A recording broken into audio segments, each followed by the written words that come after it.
सातारा सांगली विधान परिषदेच्या निवडणुकीदरम्यान महायुतीतला तिढा अजूनही कायम असल्याचं पाहायला मिळत आहे आणि सातारा सांगलीमध्ये शिवसेना आता किंग मेकर ठरणार असं चित्र आहे। आजच्या बैठकीकडे त्यामुळे राजकीय वर्तुळाचं लक्ष लागलेलं आहे। महत्त्वाची बैठक आहे आज साताऱ्यामध्ये। ही बैठक पार पडतेय।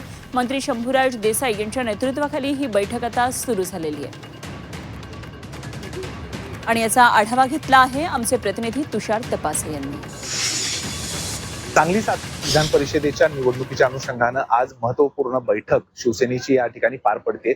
खरं तर मंत्री शंभूराज देसाई यांच्या नेतृत्वाखाली ही महत्वाची बैठक या ठिकाणी पार पडते।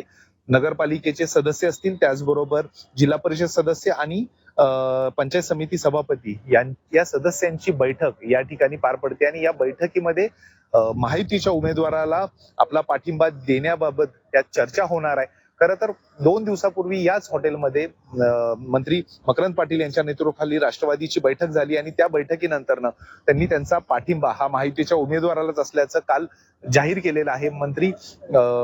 मुख्यमंत्री देवेंद्र फडणवीस आणि त्याचबरोबर सुनील तटकरे यांच्यात जी बैठक झाली त्याच्यामध्ये हा निर्णय जाहीर करण्यात आलेला आहे आणि त्यामुळं आता फक्त विषय राहतो तो शिवसेनेचा आणि शिवसेनेनं अद्याप आपली भूमिका स्पष्ट केलेली दिसत नाहीये। त्यामुळेच ही बैठक महत्वपूर्ण ठरते।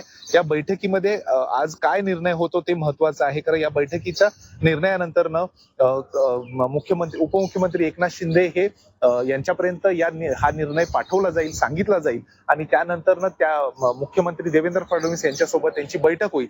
खरं तर महायुतीच्या उमेदवाराला लागणारं जी काही संख्याबळ आहे ते महत्वाचं आहे। राष्ट्रवादीच असेल, शिवसेना असेल, यांच्या वतीनं ही दोघांनीही पाठिंबा जर जाहीर केला तर त्याप्रमाणे त्यांचा विजय निश्चित आहे। मात्र अजून देखील शिवसेनेनं आपली भूमिका स्पष्ट केलेली दिसत नाहीये। त्यामुळे आजच्या बैठकीकडे सर्व राज्याचं लक्ष लागलेलं आहे। तुषार तपासे, झी मीडिया, सातारा।